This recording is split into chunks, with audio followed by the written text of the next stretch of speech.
Hi you guys, this is Amy Crane and I've been making bread for about 20 years, and before that I saw my mom make rolls and cinnamon rolls and different kinds of breads.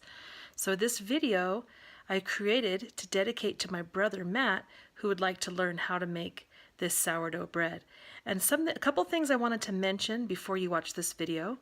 In the starter, I didn't film what it looked like after it rose. It rose about an inch and it smelled like sourdough bread would smell like, but it smelled good. If it smells rancid or bad, you would have to throw it out. So keep that in mind, that it will have a certain smell to it.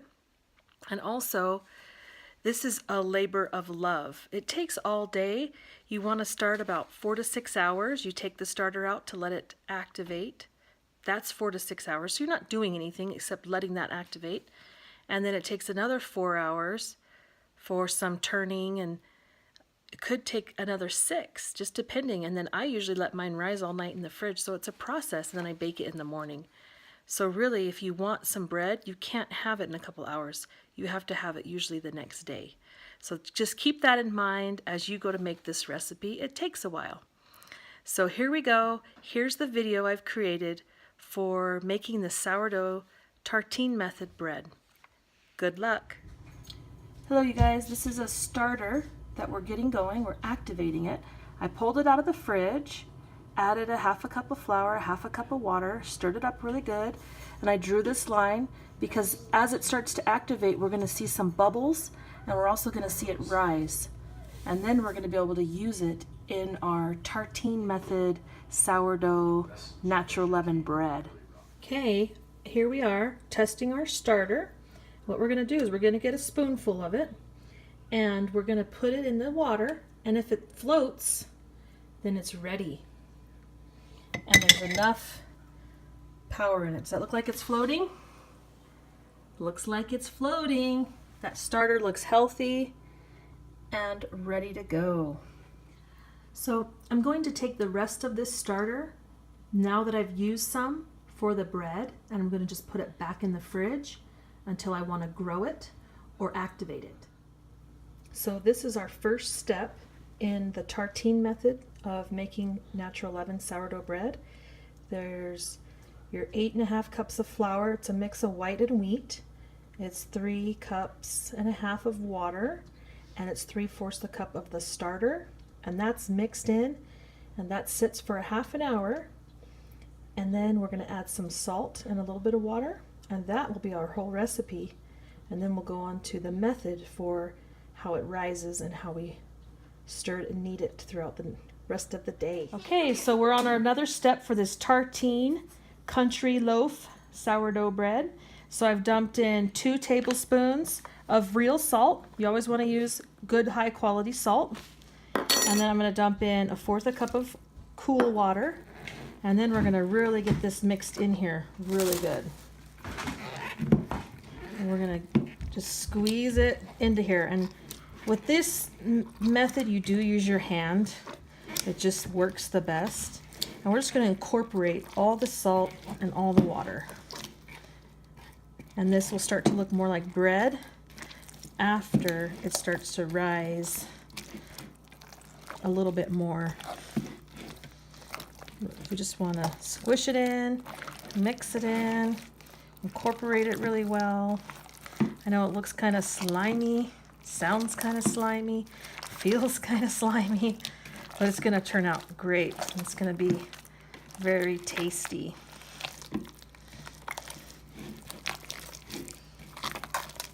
Just incorporating it super good. This really only takes probably 60 to 90 seconds to get it all worked in there. And then I'm going to try and make it look pretty. I don't know if it's possible at this point. Just kind of squishing it all together. Mama, I haven't. Hold on just a minute. Okay, I think that's the prettiest it's going to get, which isn't pretty. Okay, so this is what our bread looks like a half an hour later. It was just, remember, we had just added the salt and the water. So now we're going to stir it, let it sit for 30 minutes, and we're going to do that routine for 3 to 4 hours. And that's our method. Okay, this is after another 30 minutes. We've done one turn since we added the salt. Now this will be our second. And this is how you turn it. It's a little sticky, but not bad. You'll pick it up, push it in, pick it up, push it in. And you just do this a couple of times all the way around. And see how it's still kind of sticky, but it's not too bad. And then after, I always kind of just turn it over so it looks a little prettier as it's rising. Still kind of sticky, but that's how you turn it. Now we're going to go another 30 minutes. Okay, we've been doing this process for hours, and you can tell in this bowl how big the dough's gotten. And we're going to turn it one more time, and then we'll go on to a next phase. But can you see right here? There's a bubble, and right here, there's some bubbles. So when we turn it, we want to turn it softer. Okay, so this is a step called the bench and proof step. It's already risen as much as it's going to. And so we are going to just dump this on our floured surface. Okay, put a little flour. See, nice. It feels nice. It bounces back. Just looks great. I'm going to cut it in half with my handy dandy bench knife, what they call it. And we're just going to let it sit for a half an hour. Okay, we just finished proofing. We've gotten one here in a bowl ready to rise for the night.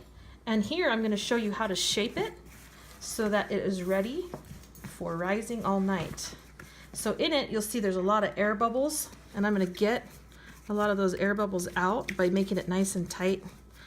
And I'm going to put a little flour on my hands too. But now it's really looking like bread instead of a sticky mess.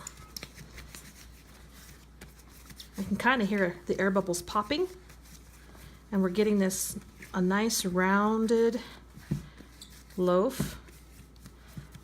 And it's going to look really pretty in the morning. So there we go. We're going to put it in the bowl.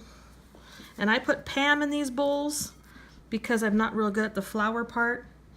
And that's how it'll rise, and it'll come right out onto our surface to bake it on in the morning. Thank you.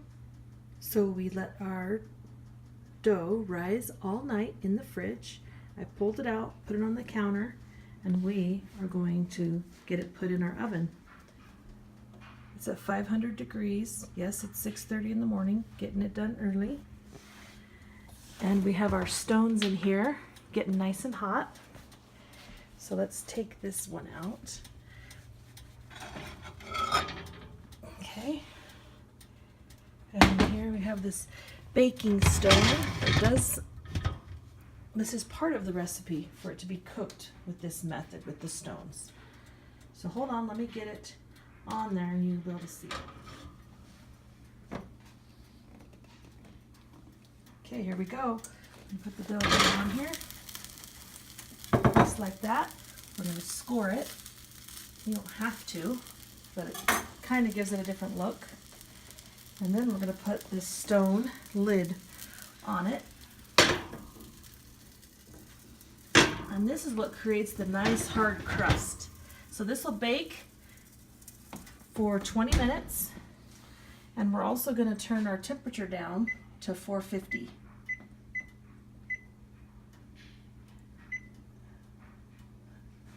You're good, babe. Okay, now we're going to get the lid off of the bread. See how it's still kind of light in color? And we're going to bake it another 15 minutes without the lid on it. Okay, here we go. Look at how pretty.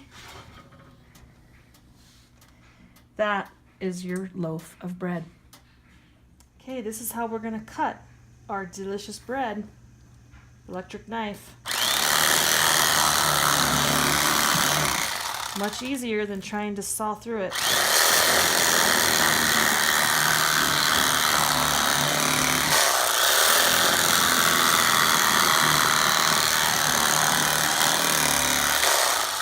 Hold on, let me get right here. Oh, look at the steam. Nice warm bread. It's gonna be good. See how fluffy and bubbly it is on the inside?